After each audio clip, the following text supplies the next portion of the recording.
चलो स्टार्ट करेंगे अभी अपना अगला चैप्टर, जो कि रहेगा आपका filing of return and self assessment.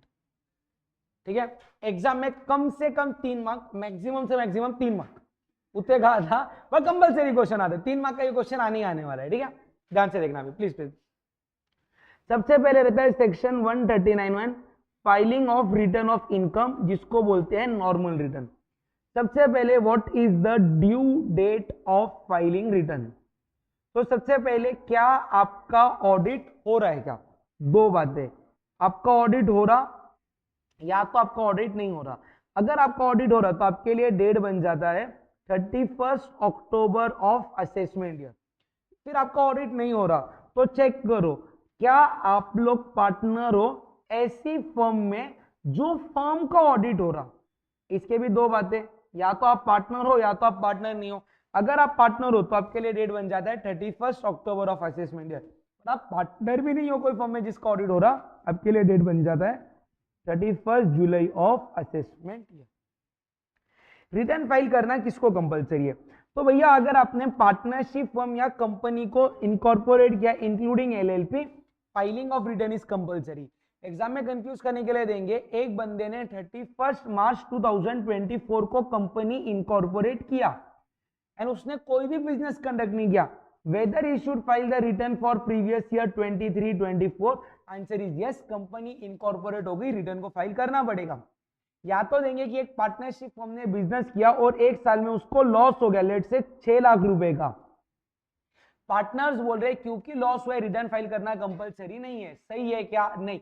Partnership firm profit हो, लॉस हो या कुछ भी नहीं हो तो भी रिटर्न फाइल करना इज मैंडेटरी। फिर बात चालू है अदर असेसेस की, इंडिविजुअल एचयूएफ वगैरह। अगर उनका gross total income before claiming section 54, 54B, 54D, ECF, GA, ये सब सीए फाइनल के अंदर है, यानी कि जो भी आपके कैपिटल गेन के एग्जेम्पशन है वो क्लेम करने के पहले अगर आपका इनकम ग्रॉस टोटल इनकम से ज्यादा आ रहा तो आपको रिटर्न फाइल करना क्या बन जाता है? Mandatory. Following persons are required to file return of income.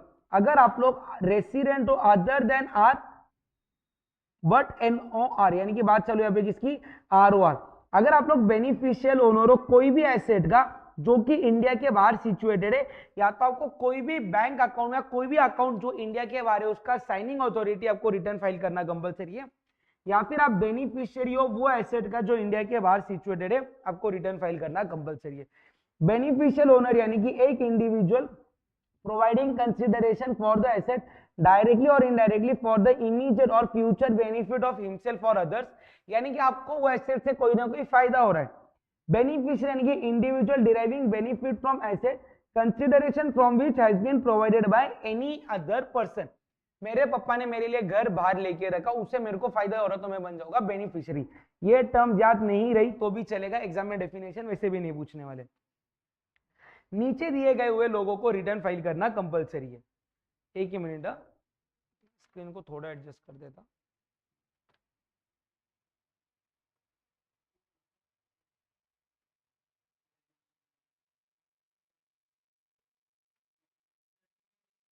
नहीं, 2 मिनट यहाँ पे ध्यान दो। अभी यहाँ पे रिटर्न फाइल करना है किसको कंपलसरी है? ध्यान से देखो, अगर आपका करंट अकाउंट है, समझो आपके 3 करंट अकाउंट है, तो तीनों करंट अकाउंट मिला के अगर आपने 1 करोड़ के ऊपर पैसा डिपॉजिट किया तो आपको रिटर्न फाइल करना कंपलसरी है। सेम अगर आपने सेविंग अकाउंट, सारे सेविंग अकाउंट में मिलाकर 50 लाख से ज्यादा कैश डिपॉजिट किया, रिटर्न फाइल करना कंपलसरी। वापिस से, करंट अकाउंट में कैश डिपॉजिट का लिमिट कितना है? 1 करोड़। वो एक अकाउंट के लिए नहीं है, सारे अकाउंट मिला के 1 करोड़ है। सिमिलरली सेविंग अकाउंट में अगर आपने कैश डिपॉजिट किया 50 लाख और मोर, आपको रिटर्न फाइल करना कंपलसरी है पूरे साल के लिए, पूरे साल के लिए। अगर आप लोग फॉरेन ट्रैवल पे एक्सपेंडिचर कर रहे हो 2 लाख रुपए से ज्यादा, रिटर्न फाइल करना कंपलसरी है। खर्चा आप खुद के लिए कर रहे हैं या और किसी के लिए कर रहे हैं, फर्क नहीं पड़ता। सैम सर ने मेरे को पैसा दिया, 2 लाख रुपए बोले जाके थाईलैंड घूम के आओ, तो रिटर्न कौन फाइल करेगा? Sam sir. समझा क्या? फिर assesses income and expenditure of an aggregate amount of 1 lakh towards the consumption of electricity। आपने 1 लाख रुपए के ऊपर लाइट बिल भरा, आपको ITR फाइल करना कंपलसरी है। अगर आप कोई भी बिजनेस कर रहे हो जिसका टोटल सेल्स बोलो, ग्रॉस रिसीट बोलो, टर्नओवर बोलो, वो 60 लाख के ऊपर है, फिर आप प्रॉफिट कमा रहे, लॉस कर रहे, फर्क नहीं पड़ता, आपको रिटर्न फाइल करना कंपलसरी है। और अगर आपने कोई प्रोफेशन सेटअप किया, उसका ग्रॉस रिसीट अगर 10 लाख के ऊपर चला गया, आपको रिटर्न फाइल करना हो जाएगा कंपलसरी। अगर आपका टीडीएस या टीसीएस दोनों मिला के प्रीवियस ईयर में 25,000 या उससे ज्यादा है, आपको रिटर्न फाइल करना कंपलसरी है। बट अगर आप सीनियर सिटीजन हो तो आपका टीडीएस एंड टीसीएस अगर 50,000 के ऊपर है तो आपको रिटर्न फाइल करना कंपलसरी है। Due dates of filing ITR मैंने ऑलरेडी आप लोगों को समझा दिया। ट्रांसफर प्राइसिंग का केस आप लोगों को एप्लीकेबल नहीं है, ये वाला एप्लीकेबल नहीं है, ये सीएफ फाइनल में पढ़ोगे आप लोग, सेक्शन 92, इसके ऊपर क्वेश्चन भी नहीं आएगा। फिर central government certain class of person को आईटीआर फाइल करने से एग्जाम भी कर सकता है। फिर जब आप लोग आईटीआर फाइल कर रहे हो और अगर आपको लॉस है, उसको बोलते हैं लॉस रिटर्न। लॉस रिटर्न का भी ड्यू डेट सेम रहता है जो आपका सेक्शन 139(1) में रहता है, जो कि रहता है आपका 31 जुलाई और 31 अक्टूबर। अगर आपको लॉस को कैरी फॉरवर्ड करना है तो आईटीआर फाइल करना टाइम पे कंपलसरी है, except for 2 losses, loss from house property और अनएब्सॉर्ब्ड डेप्रिसिएशन। अगर आपने रिटर्न को टाइम पे फाइल किया तो लॉस को कैरी फॉरवर्ड कर सकते हो। अगर आपने रिटर्न को लेट फाइल किया तो आप लोग रिटर्न को है ना सेट ऑफ कर सकते हो। क्या कर सकते हो? Set off, but carry forward नहीं कर सकते, except from loss from house property और अनएब्सॉर्ब्ड डेप्रिसिएशन। दैट इज ये दोनों लॉस आपके कैरी फॉरवर्ड हो सकते हैं even if return is filed after due date. ठीक है, उसके बाद में आता है बिलेटेड रिटर्न। भैया अगर आप लोग 31 जुलाई या 31 अक्टूबर तक आईटीआर फाइल नहीं कर पाए तो आप लोग 31 दिसंबर ऑफ असेसमेंट ईयर, और अगर आपके ऊपर कोई भी असेसमेंट चालू है तो उसके कंप्लीशन के पहले विच एवर इज अर्लियर, ये डेट तक आप लोग बिलेटेड रिटर्न को फाइल कर सकते हो। बिलेटेड रिटर्न को फाइल करने के लिए आपको लेट फी भरना पड़ेगा 1,000 रुपए अगर आपका ग्रॉस टोटल इनकम 5 लाख तक है, और अगर आपका ग्रॉस टोटल इनकम 5 लाख से ज्यादा है तो आपको लेट फी भरना पड़ेगा कितने रुपीस का? 5,000 रुपए का। फिर अगला आता है रिवाइज्ड रिटर्न। अगर आप लोगों ने 139(1) के अंदर नॉर्मल रिटर्न फाइल किया या 139(3) के अंदर लॉस रिटर्न फाइल किया या 139(4) के अंदर बिलेटेड रिटर्न फाइल किया और आपको खुद से कोई भी गलती मिलती है, तो आप गलती को n number of time revise कर सकते हो। बट रिवाइज कब तक कर सकते हो? Before 3 months prior to the end of relevant assessment year.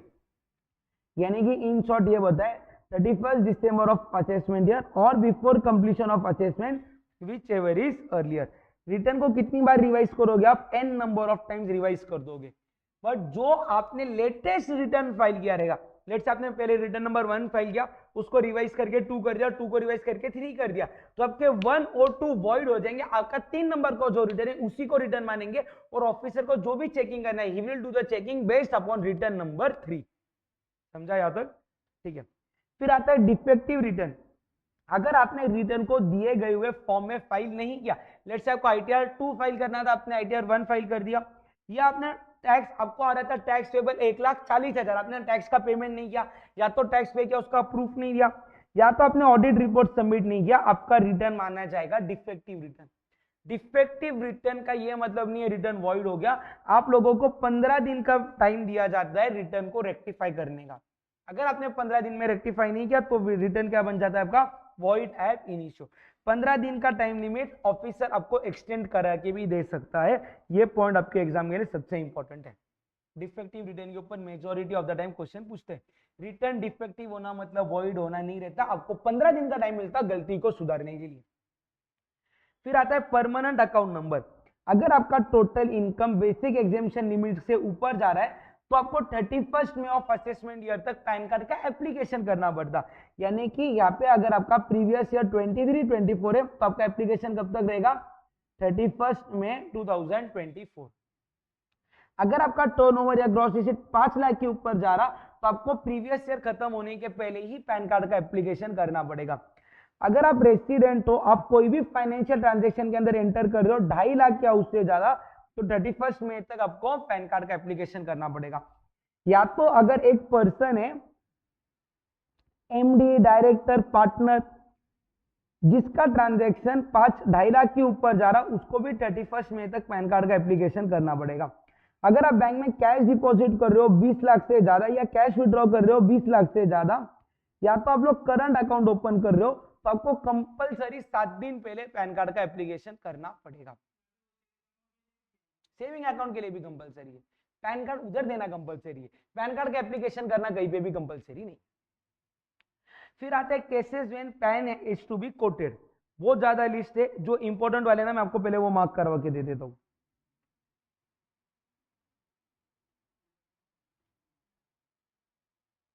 तुम लोग मार्क कर लो। देखो, होटल में अगर आपने कैश में 50,000 से ज्यादा पेमेंट किया, पैन कार्ड देना कंपलसरी है।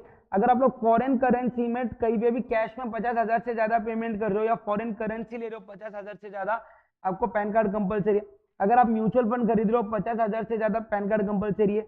म्यूचुअल फंड के साथ डिबेंचर 50,000 के ऊपर गए तो कंपलसरी है। फिर इधर एक टू व्हीलर वाला पॉइंट है, अगर आप लोग कोई भी मोटर व्हीकल खरीद रहे हो तो आपको पैन कार्ड देना कंपलसरी है।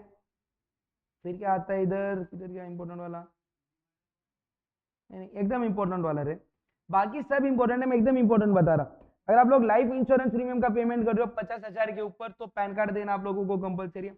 अगर आप लोग इमूवेबल प्रॉपर्टी ले रहे हो जिसका स्टैम्प ड्यूटी वैल्यू 10 लाख से ज्यादा है, तो पैन कार्ड देना कंपलसरी है। तो अगर आप कोई भी गुड्स और सर्विसेज को 2 लाख के ऊपर बाय कर रहे हो, तो पैन कार्ड देना आपके लिए कंपलसरी है। बाकी के रीड कर लेना है, आपको इंस्टीट्यूट कोई भी इसके ऊपर क्वेश्चन पूछ सकता है, मैंने सिर्फ इंपॉर्टेंट वाले मार्क करा के दिए। चलो, फिर इसके अंदर बाद में सीधा इंपॉर्टेंट वाले पॉइंट के ऊपर आ जाते हैं अपन अभी सीधा, बिलेटेड रिटर्न। अच्छा, एक बार इसको पढ़ लेते हैं। चलो, आप लोग जो भी रिटर्न फाइल करते हो उसको वेरिफिकेशन करना पड़ता है। इंडिविजुअल के लिए वो खुद करेगा। अगर इंडिविजुअल इंडिया में प्रेजेंट नहीं है या तो मेंटली इनकैप्टिकेटेड है, जिसको अपन लूनेटिक माइंड बोलते हैं, पर्सन ऑफ अनसाउंड माइंड बोलते हैं, उसके बिहाफ पे कोई भी कॉम्पिटेंट पर्सन वेरीफाई कर सकता। एचयूएफ के लिए कौन वेरीफाई करेगा? करता। करता इंडिया में प्रेजेंट नहीं है तो कोई भी अडल्ट मेंबर कर देगा। पार्टनरशिप फर्म के लिए कौन करेगा? Managing partner. अगर मैनेजिंग पार्टनर नहीं है तो कोई भी एडल्ट पार्टनर। एलएलपी के लिए डेजिग्नेटेड पार्टनर। अगर डेजिग्नेटेड पार्टनर नहीं है तो कोई भी और पार्टनर एज में बी प्रिस्क्राइब। कंपनी के लिए एमडी, एमडी नहीं है तो any other director. Company liquidation में तो लिक्विडेटर। इंसॉल्वेंसी के लिए तो इंसॉल्वेंसी रेजोल्यूशनर प्रोफेशनल। पॉलिटिकल पार्टी के लिए सीईओ। लोकल अथॉरिटी के लिए प्रिंसिपल ऑफिसर। एनी पर्सन के लिए कॉम्पिटेंट वाला पर्सन। मेरे को ऐसे क्यों लग रहा है इसके ऊपर एमसीक्यू आएगा इस बार, इसको एमसीक्यू के लिए बढ़ना चांसेस है, इसके ऊपर एमसीक्यू आएगा।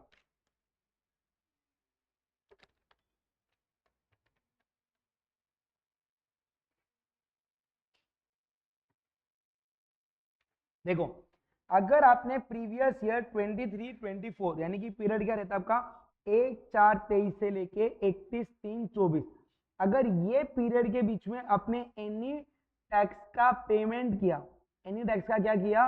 Payment for previous year 23-24, for previous year 23-24, इसको बोला जाता है एडवांस टैक्स। इसको क्या बोलते हैं? Advance tax. बट अगर आप लोग एनी टैक्स का पेमेंट कर रहे हो ऑन और आफ्टर 1-4-24 फॉर प्रीवियस ईयर 23-24, इसको बोला जाता है आपका सेल्फ असेसमेंट टैक्स। ठीक है, फिर ये है एक important point, updated return. And I guess ये लास्ट पॉइंट रहेगा आप लोगों का, है ना। मैं इसको पूरा एक एग्जांपल के थ्रू आपको समझाता। देखो, यहाँ पे आता है अपडेटेड रिटर्न। सबसे पहले अपडेटेड रिटर्न कितना टाइम के अंदर फाइल कर सकते हैं? 2 years from completion of assessment year. मतलब आपका प्रीवियस ईयर है 23-24, असेसमेंट ईयर कौन सा हो गया? 24-25। यहां से 2 साल कैलकुलेट करो, कब खत्म होते? 31 मई मार्च 2027। यानी कि प्रीवियस ईयर 23-24 का रिटर्न आप लोग अपडेट करके कब तक फाइल कर सकते हो? 31 मई 2027। मेन बात, अपडेटेड रिटर्न एक बार फाइल हो गया, it can not be revise. It can not be revise. एक बार रिटर्न फाइल हो गया, उसका वापिस से ये नहीं कर सकते हैं। अपडेटेड रिटर्न फाइल करने के लिए 2 बातें। एक तो आप लोगों ने ओरिजिनल रिटर्न को फाइल किया रहेगा, या तो ओरिजिनल रिटर्न को फाइल नहीं किया था, यानी कि फर्स्ट टाइम रिटर्न भर रहे हो। अगर ओरिजिनल रिटर्न को फाइल किया था तो अपडेटेड रिटर्न आप तभी फाइल कर सकते हो जब आपको लॉस को कम करना है या इनकम को बढ़ाना है। तो ही आप लोग अपडेटेड रिटर्न फाइल कर सकते हो। आपने अगर पहले 5 लाख का इनकम बताया था, उसको 3 लाख करना है, आप अपडेट नहीं कर सकते। 5 लाख का लॉस था, उसको 3 लाख का लॉस करना है, आप अपडेटेड रिटर्न फाइल कर सकते हो। अगर आपने ओरिजिनल रिटर्न को फाइल नहीं किया था तो आप अपडेटेड रिटर्न लॉस वाला फाइल नहीं कर सकते। वो कंपलसरी आपका कौन सा इनकम रहेगा, कौन सा रहेगा, प्रॉफिट वाला रिटर्न आप लोग फाइल कर सकते हो। फिर आता है, समझो आप लोग रिटर्न को अपडेट कर रहे हो, आप लोग अपडेट कर रहे हो इसको before the end of first assessment year after the completion of assessment year. इसका क्या मतलब है, आपका असेसमेंट ईयर था 24-25, आप लोग रिटर्न को फाइल कर रहे हो 31 मई 2026 तक। कब तक फाइल कर रहे हो, 31 मार्च 2026। या तो आप लोग इसको फाइल कर रहे हो सेकेंड असेसमेंट ईयर में, यानी कि 1/4/26 से लेके 31/3/27। तो भैया यहाँ पे आपको पे करना पड़ेगा इंटरेस्ट एट द रेट 25%, और यहाँ पे आपको पे करना पड़ेगा interest at the rate 50% of total tax liability, of total tax liability. समझा, यहाँ पे आपको दोनों केस में लेट फी भरना पड़ेगा, डिपेंड करता फिर वो 1000 रुपए आएगा या 5000 रुपए, जितना आपका इनकम है उसके हिसाब से। डन, ये था आपका रिटर्न ऑफ इनकम। देखता हूँ अगर कोई इसका ढंग का क्वेश्चन लग रहा है मेरे को तो मैं वो एक आधा, हाँ 80 कुछ तो क्वेश्चन है, सब रिपीटेड है। चलो ये देख ही लेते, चलो चालू किया ही है ना, थोड़े 2-4 क्वेश्चन पढ़ लेते।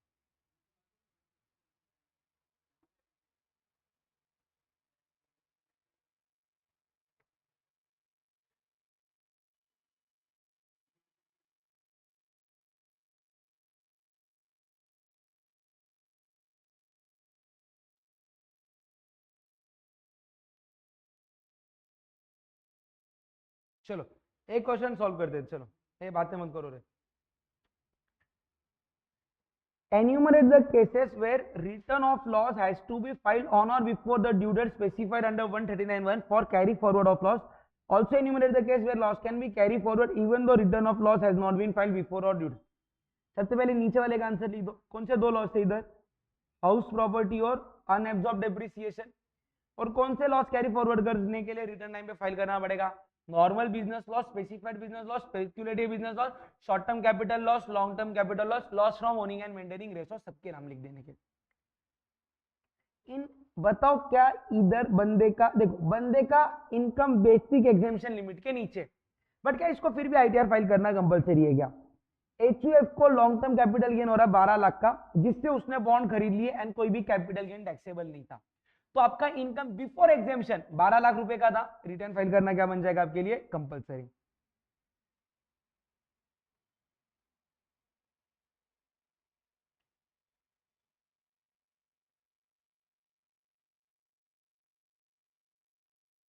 अगला, मिसेस अर्चना किधर बॉर्न हुई थी, जर्मनी में and married in India. Her residential status is resident and ordinarily resident, क्या बन गई है, ROR. She owns a car in Germany which she uses for her personal purpose during her visit to the parents place, यानी कि वो owner है foreign asset का, उसको आईटीआर फाइल करना कंपलसरी है। फिर Sudhakar income expenditure of 1,20,000 towards consumption of electricity, क्योंकि 1 लाख के ऊपर चला गया, आईटीआर फाइल करना इसके लिए भी क्या बन जाएगा, compulsory. Sorry sorry sorry sorry sorry, इसको आईटीआर फाइल करना कंपलसरी है, मेरा इधर गलत हो गया, यहाँ पे उसने कार ओन किया, sorry sorry, car is not a capital asset, car is not a capital asset, उसको आईटीआर फाइल करना कंपलसरी नहीं है। हाउस रहता तो आईटीआर फाइल करना कंपलसरी हो गया रहता था।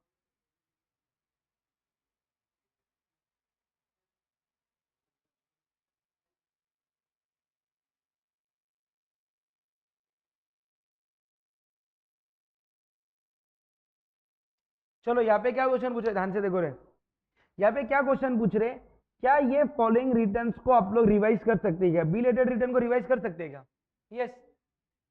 Return already revise twice under section 139(5), yes कर सकते, क्यों नहीं, unlimited number of time return को रिवाइज कर सकते, लॉस रिटर्न रिवाइज कर सकते, बट ये सारा रिवीजन तब तक पॉसिबल है जब तक आपका कंप्लीशन नहीं हो रहा और 31 दिसंबर of assessment year whichever is earlier.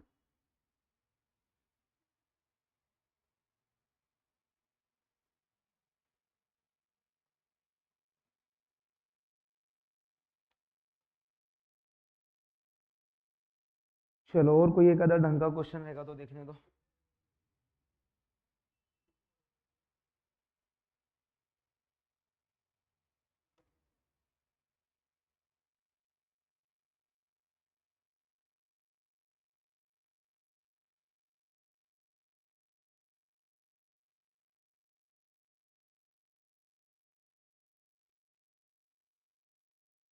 चलो एक लास्ट क्वेश्चन अभी खत्म।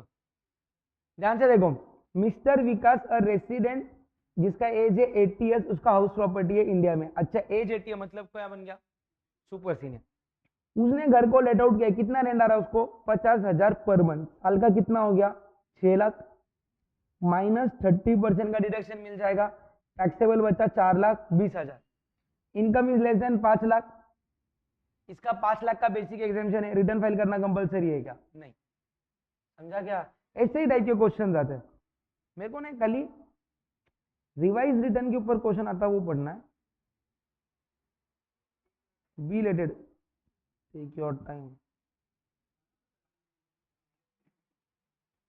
नहीं ना, मेरे को बी रिलेटेड रिटर्न का ये करना है। चलो यहाँ पे ध्यान दो, आई गया क्वेश्चन तो देखते, बातें मत करो रे। Examine with the reference to the relevant provision whether the following losses और deduction can be carry forward. This losses and deduction are in respect of financial year 18-19। इसका ड्यू डेट का रिटर्न देखो, अगर तुम लोगों ने इतनी चीज पढ़ी रहती थी ना पहले, आंसर दिखा रहता था ना, तो आंसर गलत कैसे होता था। नीचे दिया हुआ ड्यू डेट था 31 जुलाई, रिटर्न को फाइल किया 25 सितंबर, मतलब रिटर्न लेट फाइल हुआ, ठीक है। बिजनेस का लॉस है, कैरी फॉरवर्ड होगा क्या, नहीं। अनएब्सॉर्ब डेप्रिसिएशन है, कैरी फॉरवर्ड होगा। हाउस प्रॉपर्टी का लॉस है, कैरी फॉरवर्ड हो जाएगा। समझा क्या।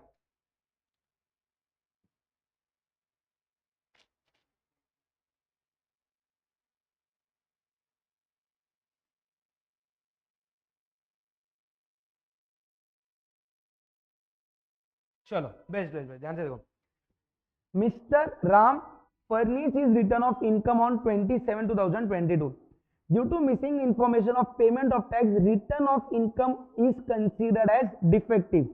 What are the consequences if defect is not rectified in the time allowed? 15 दिन में रिटर्न को रेक्टिफाई करो, अगर नहीं किया तो रिटर्न को क्या माना जाएगा, वॉइड एब इनिशियो। क्या माना जाएगा, वॉइड एब इनिशियो। इसको ऐसे ही मानेंगे कि बंदे ने आईटीआर फाइल नहीं किया। अगर क्या रेमेडीज अवेलेबल है, if return is not rectified within the time allowed, if return is not rectified after the expiry of the date, आप असेसिंग ऑफिसर से कंडोनेशन इन डिले मांग सकते हो, यानी कि मेरे से लेट हो गया, गलती हो गई, आप मेरे को और टाइम दो रिटर्न को फाइल करने का। ये क्वेश्चन को इंपॉर्टेंट मार्क कर लो। ऐसा ही इसी टाइप का मेजर टाइम पे आपको क्वेश्चन एग्जाम में देखने के लिए मिलेगा। समझा क्या, बाकी सब रिपीटेड है। चलो डन।